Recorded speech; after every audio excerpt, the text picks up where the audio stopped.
Tripura Info News Update. Tripura Pradesh Congress committee TPCC model code of conduct MCC লঙ্ঘন ও নির্বাচনী অনিয়ম সংক্রান্ত অভিযোগে কোনো পদক্ষেপ না নেওয়ায় রাজ্য নির্বাচন কমিশনের তীব্র সমালোচনা করেছে। এ বিষয়ে কংগ্রেসের অবস্থান তুলে ধরে টিপিসিসি মুখপাত্র প্রবীর চক্রবর্তী বলেন, গতকাল রাজ্য নির্বাচন কমিশন একটি নামমাত্র সর্বদলীয় বৈঠক ডেকেছিল, কিন্তু তাতে কোনো ইতিবাচক ফল হয়নি, কারণ নির্বাচন কমিশনার বিরোধী দলগুলোর মতামতকে গুরুত্ব দেওয়ার কোনো আগ্রহ দেখাননি। প্রবীর জানান, রাজ্যে পর্যাপ্ত পরিমাণ ইভিএম এবং মজুদ থাকা সত্ত্বেও মধ্যপ্রদেশ থেকে বিপুল সংখ্যক ইভিএম আনা হচ্ছে, যা সম্ভবত আগে থেকেই কারচুপির শিকার। এতে শুধুমাত্র শাসক দলেরই সুবিধা হবে। তাছাড়া এসব মেশিনে ভিভিপ্যাট ভোভপ্যাট ব্যবহার করা হবে না, যা অত্যন্ত উদ্বেগজনক। এতে ভোটে কারচুপির সম্ভাবনা আরও বাড়বে, বলেন প্রবীর। তিনি আরও বলেন, জনজাতি কল্যাণমন্ত্রী বিকাশ দেববর্মার সেই মন্তব্য, ভোটার যে প্রতীকেই ভোট দিন না কেন তা বিজেপির পক্ষেই যাবে, এটি শাসক দলের উদ্দেশ্যকে স্পষ্ট করে দেয়। এতে বোঝা যায় এডিসি নির্বাচনের নামে বিজেপি কী করতে চাইছে, মন্তব্য করেন প্রবীর চক্রবর্তী। তিনি জানান, সর্বদলীয় বৈঠকে কংগ্রেস প্রতিনিধিরা মধ্যপ্রদেশ থেকে আনা ইভিএম ভিভিপ্যাটের ব্যবহার এবং ভোটকেন্দ্র ও বুথে সিসিটিভি নজরদারির বিষয়টি উত্থাপন করেছিলেন, কিন্তু বিজেপি প্রতিনিধিরা প্রতিবাদের নামে বিশৃঙ্খলা সৃষ্টি করলে নির্বাচন কমিশনার বৈঠক অসম্পূর্ণ রেখেই চলে যান। প্রবীর আরও অভিযোগ করেন, গত কয়েক মাস ধরে এডিসি এলাকায় ভোটের পরিবেশ নষ্ট করছে বিজেপি। অনেক জায়গায় কংগ্রেস প্রার্থী ও সমর্থকদের প্রচার চালাতেও বাধা দেওয়া হচ্ছে। পাশাপাশি তিনি রাজ্য সরকারের বিরুদ্ধে অভিযোগ করেন যে মূল্যবৃদ্ধি, এলপিজি ও এলএনজির দাম বৃদ্ধি, ডলারের বিপরীতে টাকার অবমূল্যায়ন এবং সাধারণ মানুষের দুর্ভোগের মতো গুরুত্বপূর্ণ বিষয় থেকে মানুষের দৃষ্টি সরিয়ে দিতে এই পরিস্থিতি তৈরি করা হচ্ছে। মানুষের এই দুর্দশা লাগবে, সরকার কোনো পদক্ষেপ নিচ্ছে না বলেও দাবি করেন তিনি। আমাদের যে বিষয়গুলি এগুলি অসত্য বা ভুল, এই সম্পর্কে কোনো কিছু অবহিত করা কোনোটাই লক্ষ্য করা যাচ্ছে না। এমন অবস্থায় আমরা দেখলাম যে অবাক করার মতো ঘটনা, এডিসি নির্বাচনের মনোনয়ন পর্বের প্রক্রিয়া শেষ হচ্ছে। এরপর গতকালকে নিয়ম রক্ষার জন্য রাজ্য নির্বাচন কমিশনার একটা মিটিং আহ্বান করেছিলেন, সর্বদলীয় সভা, সর্বদলীয় সভা। সে সভায় প্রদেশ কংগ্রেসের পক্ষ থেকে প্রশান্ত সেন চৌধুরী সহ আমাদের আরেকজন প্রদেশ নেতা তপন দত্ত, ওনারা দুইজন সেই সভায় গিয়েছিলেন। বলবেন প্রশান্ত বাবু, আমি সংক্ষেপে বলব যে অভিজ্ঞতাটা কি। সেখানে দেখা গেল কি, পূর্ব নির্ধারিত যে ব্লুপ্রিন্ট অনুযায়ী আমাদের রাজ্যে ভিভিপ্যাট সহ ইভিএম মেশিন মজুদ থাকা সত্ত্বেও মধ্যপ্রদেশ থেকে পুরনো M2 ইভিএম মেশিন আমাদের বুথ সংখ্যা যা এডিসি তার প্রায় 3 গুণ আনা হয়েছে।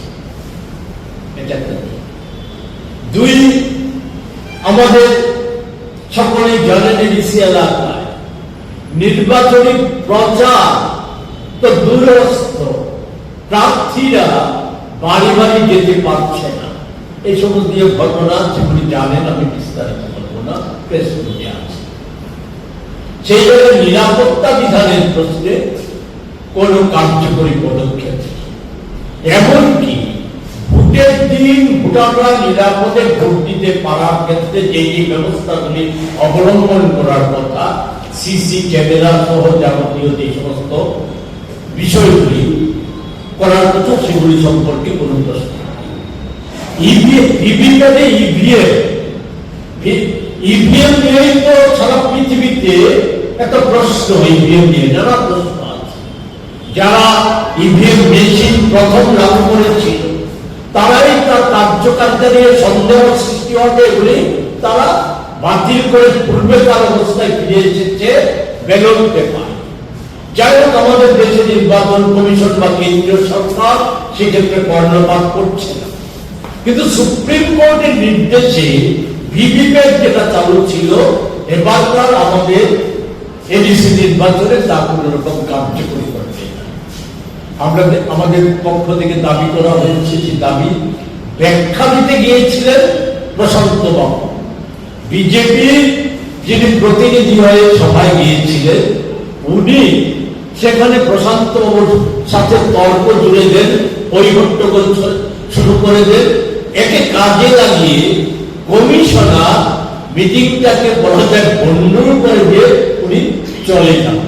কার্যত মিটিং এ না হয়েছে কোনো সিদ্ধান্ত, না পাওয়া গেছে কোনো জবাব।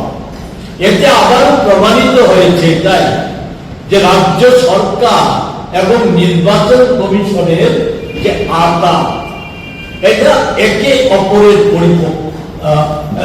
পরিপূরক হিসাবে কাজ করছে। ফলে সেই জায়গায় দাঁড়িয়ে নিরপেক্ষ নির্বাচন বা নির্বিঘ্নে মানুষ ভোটাধিকার প্রয়োগ করতে পারবে, কতটা পারবে, এটা একটা ঘটনা।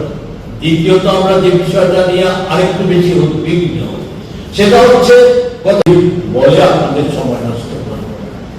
রাজ্যের শাসক জোটের মধ্যে একটা নিজেদের সৃষ্টি একটা বলা যায় ছায়া যুদ্ধ চলছে। একেবারে উপর থেকে নিচ পর্যন্ত সর্বোচ্চ কর্তা ব্যক্তি থেকে শুরু করে দুদলেরই একে অপরের বিরুদ্ধে কামান লাগছে। নানা রকম অসাংবিধানিক শব্দ যেমন ব্যবহার করছে, নানা রকম দোষী সাব্যস্ত করছে।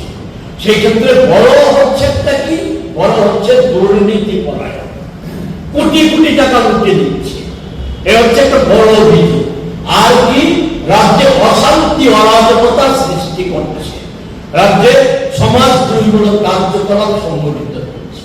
এবং গতকাল কি তার একটা ছোট রিহার্সেল হয়েছে কমলপুরে এই শাসক যুগেরই প্রচারে, সেখানে একে অপরের সাথে সংঘর্ষে লিপ্ত হয়।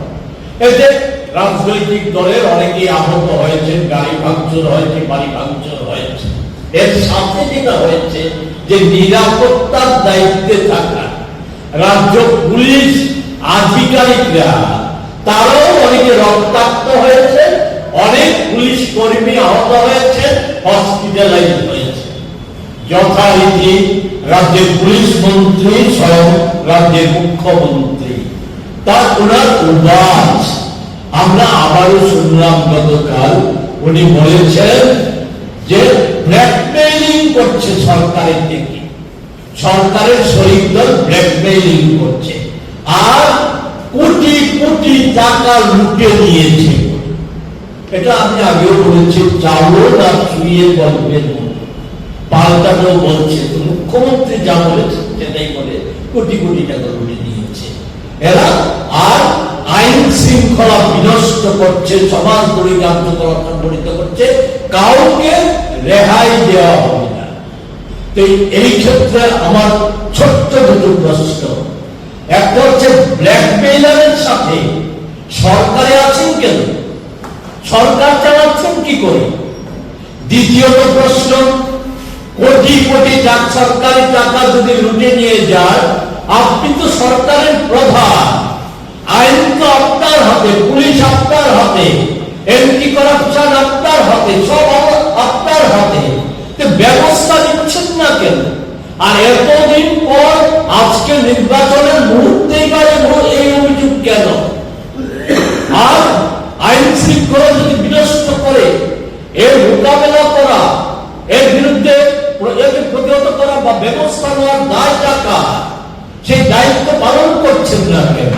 না করে আপনার সেই জিরো টলারেন্স আর ছাড়া হবে না, দেখে নেওয়া হবে, এগুলিতে এখন ছেঁড়া কাগজের টুকরোর যা মূল্য আছে তার চাইতে এমত অবস্থায় দাঁড়িয়ে আমরা সুনির্দিষ্ট ভাবে যেটা দাবি করছি, কালকে আমাদের প্রতিনিধিরা সেখানে বলার চেষ্টা করেছিল, এজেন্সি ভোট ভিভিপ্যাট যুক্ত ইভিএম করতে হবে। যদি তা সম্ভব না হয় কোনো কারণে, জানি না কোনো কারণ থাকার কথা না, যদি সম্ভব না হয় ব্যালট পেপারে করতে হবে। না হয় আমাদের সন্দেহ, সরকারের যে মন্ত্রী, একজন মন্ত্রী বলেছে যেখানে আপনি বুতাম টিপুন ভোটটা পদ্মে, ছাপটা পদ্মেতে করবে, ফলে ভোটকে প্রহসনে পরিণত করা সম্যক ব্যবস্থায় গ্রহণ করেছেন বলেই আমরা মনে করি। দ্বিতীয়ত, এডিসি এলাকায় যে অবস্থা, এই অবস্থায় এটা একটা নাটকেরই একটা স্ক্রিপ্ট, চিত্র, পরিকল্পিত চিত্র। পরিস্থিতি এমন জায়গায় নিয়ে যাও যাতে মানুষ ঘর থেকে বেরিয়ে ভোট দিতে না পারে, এমনতর পরিস্থিতি তৈরি করা হচ্ছে। কারণ এদের অভিভাবক যারা বসে আছে দিল্লিতে, মোদী, অমিত শাহ, তারাই ঠিক করে দেবে এডিসির ফলাফল ইত্যাদি ইত্যাদি, তারাই ঠিক করে দেবে। দুই দল কি ভূমিকা নেবে এই সমস্ত কিছু তাদের ঠিক করা। ফলে সেই জায়গায় দাঁড়িয়ে আমরা চাই সেখানে নির্বিঘ্নে যাতে প্রচার অভিযান করা যায়, তার জন্য দ্রুত কেন্দ্রীয় বাহিনী নিয়োগ করা এবং তাদেরকে নিয়োগ করে আমাদের পুলিশ এজেন্টদের নিরাপত্তা সহ সর্বত্র কেন্দ্রীয় বাহিনীর মাধ্যমে আমাদের ভোট এবং গণনা সম্পন্ন করা।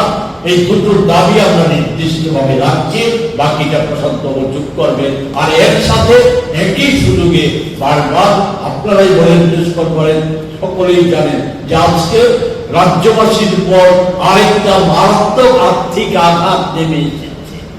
গোটা দেশে দেশবাসীকে আড়ালে রাখার, অন্ধকারে রাখার চেষ্টা করছেন মোদী শাহরা।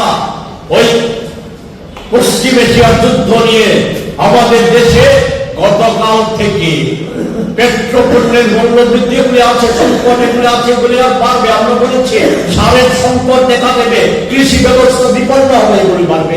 বেড়েছে যেটা মারাত্মক, যেটা হচ্ছে ঔষধ, জীবনদায়ী ঔষধ সহ বহু ঔষধের একত্রে মারাত্মক ভাবে মূল্য বৃদ্ধি গতকালকে থেকে লাভ হয়ে গেছে। এটা গোটা দেশবাসী। To Tripura Info and press the bell icon so that you never miss any latest updates and news on Tripura.